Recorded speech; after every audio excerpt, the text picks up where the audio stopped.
everybody? Welcome back to Swag Aviation. Today we're doing a nice 737 full flight. I like doing these types of videos for you guys, some little tutorials slash full flight, just having fun flying the 737. So let's get right into it. So first thing we need to do, of course, in our flight is set up our flight plan. So our flight today is from Louisville, or Louisville, however you want to call it, Louisville. We're gonna set a gate, so I can set, I don't know, gate 0 is scaring me a little bit. Is there any other gates? Ramp, there's the medium gates. Alright, say gate 48. And we are going to Orlando, so a nice little all-American flight today. Going from Louisville to Orlando International Airport. There we go. So that's the first part of setting up your flight plan. We get our straight line from one to the other. Now you can use some third-party software. Like right now I'm using SimBrief to help me with my flight plan a little bit. So we're going to open up our EFB and go to the flight planner page. Go to this top little thing right up here. And as you can see, airports are already set up because of how we set it up earlier. So the two airports are already going to be set up, but we still have some work to do. First thing, change our cruising altitude. So for our flight today, we're going to go to flight level 370 or 37,000 feet. We're going to change the VFR pattern to an IFR departure. So according to my SimBrief, we need the Fedra 5 departure. Now it doesn't look like the Fedra 5 departure is here. That can happen when you take a different runway to what the SimBrief was originally giving you. So what I do is I just choose whatever departure will send me correctly. So I'm heading south, so I just need to choose a departure that's bringing me south. That one's bringing me west. That one's bringing me southwest. That could be not bad. That one's bringing me west. That one's bringing me south. There we go. So we're going to take that low-curd 1 departure. Change the procedure, and we can choose a transition if it makes sense. Yeah, look at that. That's a decent looking transition. Bring in a south and change procedure. Switch to IFR. So we have our departure now set up, our SID, and now we have to go set our star and arrival. So SimBrief is telling me to take the Grinch 5 arrival. So let's see if the Grinch 5 is available for us. There it is, Grinch 5. So we'll take the Grinch 5, and do they give me a transition? They give me a transition to ZJX. Yeah, there you go, ZJX. So that's going to be our transition.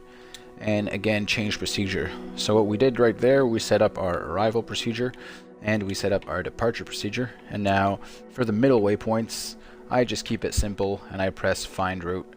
And I'll give you a few middle waypoints. There you go, they just set up. So now our whole flight plan is set except our approach. So we're planning to land runway 35 right. So it looks like they only give me 36 right as an option here, so we'll take whatever the game tells us to. So 36 right, so there you go, that's runway 36 right here. So we're going to be coming in on our star and then coming in to line up and land runway 36 right. And let's see if we want the tramp transition or not, if it works for us. It just makes it longer. Might as well take it because I'm pretty sure the game is going to bring us to tramp. So now we have the whole flight plan set up, guys. That's all it is in Flight Simulator 2024 to set up your flight plan.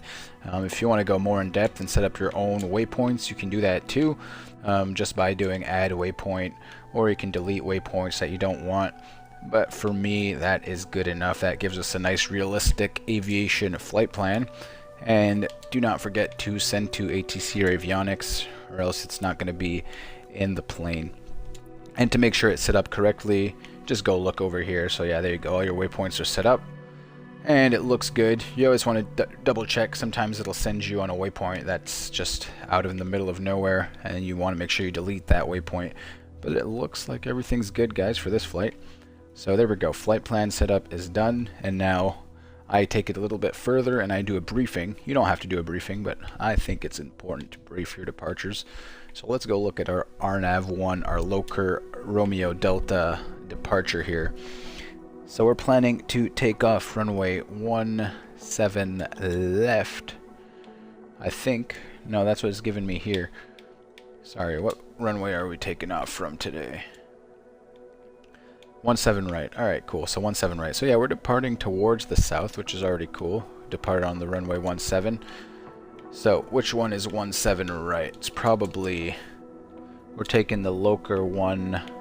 There it is. Okay, so they're all Loker one. So this one should be 17 right here. So we're going to be taking off and flying a heading of 186 to Easy Waypoint.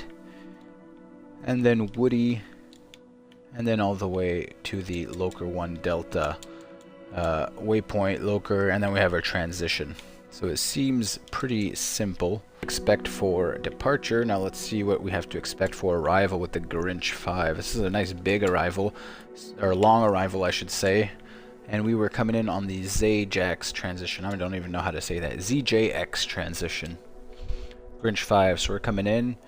Probably going to be around flight level 180. And flying in. Elite waypoint.